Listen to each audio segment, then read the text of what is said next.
वैदिक ज्योतिष में केतु एक छाया प्लैनेट है जो पास्ट लाइफ के एक्सपीरियंसेस और स्पिरिचुअल लिबरेशन को दिखाता है। यह हमें मटेरियल दुनिया से परे गहरी सच्चाइयों को खोजने के लिए इनकरेज करता है। लागना या असेंडेंट आपके बर्थ के समय राइजिंग ज़ोडिएक साइन है जो आपकी कोर पर्सनालिटी और लाइफ डायरेक्शन को दिखाता है। जब केतु लागना में आता है तो यह इंट्रोस्पेक्शन और स्पिरिचुअल सीकिंग पर फोकस्ड एक यूनिक पर्सनालिटी बनाता है। ये इंडिविजुअल्स अक्सर अलग महसूस करते हैं जो मटेरियल गेन के बजाय सेल्फ डिस्कवरी की क्वेस्ट से ड्रिवन होते हैं। फर्स्ट हाउस में केतु को समझना स्पिरिचुअल जर्नी को नेविगेट करने के लिए बहुत जरूरी है। केतु असेंडेंट्स बहुत ही इंट्रोस्पेक्टिव होते हैं और अक्सर खुद के भीतर गहराई से झांकते हैं। ये लोग अपनी इनर वर्ल्ड में खोए रहते हैं जहां वे अपने विचारों और भावनाओं का विश्लेषण करते हैं। अक्सर वे दुनिया को एक ऑब्जर्वर की तरह देखते हैं, जैसे वे भीड़ का हिस्सा नहीं बल्कि बाहर से सब कुछ देख रहे हों। उन्हें सोशल सिचुएशंस में भी अलग थलग महसूस हो सकता है क्योंकि उनकी नजरें हमेशा सरफेस के नीचे छुपे अर्थ को खोजती हैं। वे वर्ल्डली एम्बिशंस या सुपरफिशियल सक्सेस की बजाय गहरे फिलोसॉफिकल क्वेश्चंस और एग्जिस्टेंशियल मिस्ट्रीज को ज्यादा महत्व देते हैं। उनके लिए लाइफ का मीनिंग, पर्पस और ट्रूथ जानना सबसे जरूरी है। केतु असेंडेंट्स अक्सर लॉजिक के बजाय इंट्यूशन से गाइड होते हैं। उनकी इंस्टिंक्ट्स बहुत तेज होती हैं और वे अपने गट फीलिंग पर भरोसा करते हैं, भले ही वह दूसरों को समझ न आए। यह प्लेसमेंट विजडम, मैच्योरिटी और एक अलग तरह की समझ देता है। वे कम उम्र में ही लाइफ की गहराइयों को समझने लगते हैं और दूसरों के लिए एक गाइड या मेंटोर बन सकते हैं। केतु असेंडेंट्स अपनी आइडेंटिटी को लेकर हमेशा क्यूरियस रहते हैं। वे खुद को समझने के लिए इंट्रोस्पेक्शन, सेल्फ एनालिसिस और एक्सपेरिमेंटेशन का सहारा लेते हैं। वे अलग अलग पर्सोनास एक्सप्लोर करते हैं, कभी कभी एक्टिंग या रोल प्लेइंग के जरिए, ताकि अपनी मल्टीफैसेटेड नेचर को समझ सकें। उनके लिए आइडेंटिटी कोई फिक्स्ड चीज नहीं बल्कि इवॉल्विंग जर्नी है। उनकी जर्नी ईगो से परे सेल्फ की स्पिरिचुअल अंडरस्टैंडिंग तक जाती है। वे मटेरियल वर्ल्ड की लिमिटेशंस को पार कर हायर कॉन्शियसनेस की तलाश में रहते हैं। वे ऐसे रिलेशनशिप्स में थ्राइव करते हैं जहां उन्हें सॉलिट्यूड और इंट्रोस्पेक्शन के लिए स्पेस मिले। उनके लिए इमोशनल कनेक्शन का मतलब है म्यूचुअल रिस्पेक्ट और अंडरस्टैंडिंग, न कि सिर्फ सुपरफिशियल बॉन्डिंग। केतु असेंडेंट्स का पाथ सेल्फ डिस्कवरी का है जो उन्हें एक गहरे स्पिरिचुअल एसेंस और इनर पीस की ओर ले जाता है। उनकी लाइफ जर्नी दूसरों को भी इंस्पायर कर सकती है अपने ऑथेंटिक सेल्फ की खोज के लिए। फर्स्ट हाउस में केतु इंडिविजुअलिटी और इंट्रोस्पेक्शन से मार्क्ड एक पर्सनालिटी बनाता है। वे गहरे, मिस्टीरियस सब्जेक्ट्स की ओर अट्रैक्ट होते हैं, अक्सर स्पेशलाइज्ड नॉलेज की जरूरत वाले फील्ड्स में एक्सेल करते हैं। उनकी इंट्यूशन ब्रिलियंट इनसाइट्स की ओर ले जाती है, हालांकि इससे ओवरथिंकिंग भी हो सकती है। फिजिकली उनका एक यूनिक मेमोरेबल अपीयरेंस होता है। अक्सर उनकी आंखें पेनिट्रेटिंग होती हैं। उनकी ब्यूटी सटल होती है जो एक इथीरियल चार्म को दिखाती है। वे नेचुरल मिस्टिक्स होते हैं, स्पिरिचुअल टीचिंग्स और इंट्रोस्पेक्शन की ओर अट्रैक्ट होते हैं। उनकी लाइफ की जर्नी ईगो को ट्रांसेंड करने और यूनिवर्सल कॉन्शियसनेस से कनेक्ट करने की है।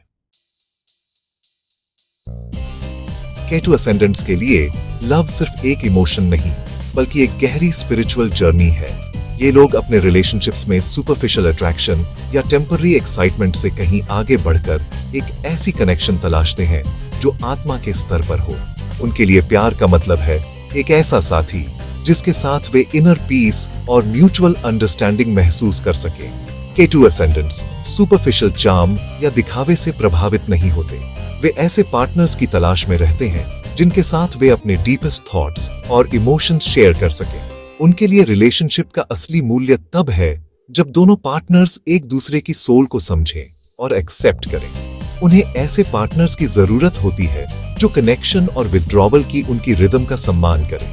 कभी कभी वे खुद में रिट्रीट करना पसंद करते हैं और ऐसे में उन्हें एक ऐसा साथी चाहिए जो उनकी स्पेस को समझे और अप्रिशिएट करे बिना किसी इनसिक्योरिटी के। अक्सर केतु असेंडेंट्स अपने से बिल्कुल अलग नेचर या बैकग्राउंड वाले लोगों की ओर अट्रैक्ट होते हैं ऑपोजिट्स की ओर अट्रैक्ट होकर वे स्पिरिचुअल या वर्ल्डली पार्टनर्स के साथ रिलेशनशिप्स में बैलेंस पाते हैं। ये डिफरेंसेस ही उनके लिए ग्रोथ और लर्निंग का जरिया बनते हैं। उनकी फ्रेंडशिप्स भी बहुत सिलेक्टिव होती है। वे हर किसी से इजीली कनेक्ट नहीं करते, बल्कि ऐसे फ्रेंड्स चुनते हैं जिनके साथ ट्रस्ट, लॉयल्टी और इंटेलेक्चुअल कंपैटिबिलिटी हो। उनके लिए दोस्ती में गहराई और ऑनेस्टी सबसे जरूरी है। वे ऑथेंटिसिटी को बहुत महत्व देते हैं और खुद भी लॉयल, सपोर्टिव और जेन्युइन फ्रेंड होते हैं। उनके लिए फ्रेंडशिप एक सेक्रेड बॉन्ड है जिसमें म्यूचुअल रिस्पेक्ट और अंडरस्टैंडिंग होनी चाहिए। रिलेशनशिप्स में उनकी जर्नी हमेशा डिटैचमेंट और कनेक्शन के बीच बैलेंस बनाने की होती है। वे चाहते हैं कि उनका पार्टनर उन्हें समझे, लेकिन साथ ही उनकी इंडिविजुअलिटी और पर्सनल स्पेस को भी अप्रिशिएट करे। K2 असेंडेंट्स ऐसे पार्टनरशिप्स में थ्राइव करते हैं जो इंडिविजुअलिटी को सेलिब्रेट करें, स्पिरिचुअल ग्रोथ को सपोर्ट करें और दोनों पार्टनर्स को अपने अपने रास्ते पर ग्रो करने की फ्रीडम दें। सॉलिट्यूड K2 असेंडेंट्स के लिए सिर्फ एक प्रेफरेंस नहीं, बल्कि एक गहरी जरूरत है। यह उन्हें इंट्रोस्पेक्शन और स्पिरिचुअल रिजुविनेशन के लिए जरूरी स्पेस प्रोवाइड करती है, जहां वे अपने विचारों और भावनाओं को बिना किसी डिस्ट्रैक्शन के एक्सप्लोर कर सकते हैं। अकेलेपन के ये पल उन्हें खुद से जुड़ने, अपने भीतर की आवाज सुनने और अपने जीवन के डीपर पर्पस को समझने का मौका देते हैं। डिटैचमेंट उनका कोर एसेंस है, जो उन्हें इक्वानिमिटी के साथ लाइफ के अप्स एंड डाउन्स को नेविगेट करने देता है। ये डिटैचमेंट उन्हें इमोशनल इंडिपेंडेंस सिखाता है, जिससे वे बाहरी परिस्थितियों से कम प्रभावित होते हैं और अपनी इनर स्टेबिलिटी बनाए रखते हैं। उनकी इनर वर्ल्ड बेहद रिच और वाइब्रेंट होती है, जो फिलोसॉफिकल और मिस्टिकल एक्सप्लोरेशन से भरी होती है। वे अक्सर एग्जिस्टेंशियल सवालों के जवाब ढूंढते हैं और लाइफ के डीपर मिस्ट्रीज को समझने की कोशिश करते हैं। किताबें पढ़ना, जर्नलिंग या कॉन्टेम्पलेशन उनके लिए रोजमर्रा की प्रैक्टिस है। वे सॉलिट्यूड में शांति पाते हैं, सोसाइटल नॉइज से दूर। प्रकृति के बीच या किसी शांत जगह पर समय बिताना उन्हें रिचार्ज करता है और उनकी क्रिएटिविटी को भी बढ़ाता है। अपनी सॉलिटरी नेचर को एम्ब्रेस करना उनके वेल बीइंग के लिए की है, जो वर्ल्ड के साथ एंगेजमेंट को बैलेंस करता है। जब वे अपनी यूनिक नीड्स को समझते हैं, तो वे दूसरों के साथ भी ऑथेंटिक तरीके से कनेक्ट कर पाते हैं। वे तब थ्राइव करते हैं जब वे सॉलिट्यूड की अपनी जरूरत का सम्मान करते हैं, डिटैचमेंट को स्पिरिचुअल ग्रोथ में बदलते हैं। मेडिटेशन, माइंडफुलनेस और सेल्फ रिफ्लेक्शन उनकी जर्नी का हिस्सा है, जो उन्हें इनर क्लैरिटी और पीस देते हैं। उनकी जर्नी कैओटिक वर्ल्ड में इनर पीस और विजडम खोजने की है। वे दिखाते हैं कि सच्ची शक्ति और संतुलन भीतर से आता है, और जब हम अपने इनर वर्ल्ड को नर्चर करते हैं, तो बाहरी दुनिया की हलचल भी हमें डगमगा नहीं सकती। लागना में K2 गहरा इंट्यूशन देता है, जो उन्हें स्पिरिचुअल कंपस के साथ लाइफ में गाइड करता है। उनका डिटैचमेंट रेजिलियंस को बढ़ावा देता है, जिससे वे सेटबैक से ग्रेस के साथ आगे बढ़ पाते हैं। वे लाइफ लॉन्ग लर्नर्स होते हैं, जो डीप नॉलेज और ट्रूथ की क्वेस्ट से ड्रिवन होते हैं। उनकी इंडिपेंडेंस उन्हें पायनियर्स बनाती है, जो नॉर्म्स को चैलेंज करने से नहीं डरते। उनमें क्वाइट कॉन्फिडेंस होती है, जो करेज के साथ अपना रास्ता चलते हैं।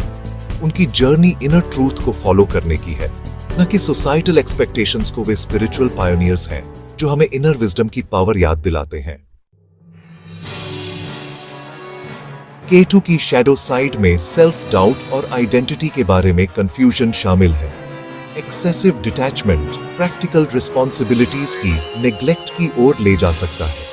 उनकी इंट्रोस्पेक्टिव नेचर के कारण सोशल आइसोलेशन हो सकता है। उन्हें सिनिसिज्म से बचने के लिए परसेप्शन को कंपैशन के साथ बैलेंस करना चाहिए। उनकी जर्नी में एक्सेप्टेंस सीखना और कम्युनिटी सपोर्ट खोजना शामिल है। K2 असेंडेंट्स में अक्सर पास्ट लाइफ से इनेट स्किल्स होते हैं, जैसे अनएक्सप्लेनेबल टैलेंट्स या नॉलेज। वे अपने फिजिकल बॉडी से डिस्कनेक्टेड महसूस कर सकते हैं, साइकोसोमैटिक हेल्थ इश्यूज का अनुभव कर सकते हैं।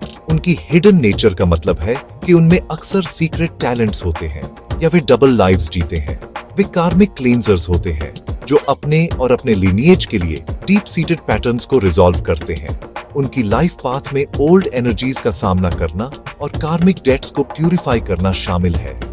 वे एक बड़े पर्पस की सेवा करते हैं, फ्यूचर जनरेशंस के लिए रास्ता बनाते हैं।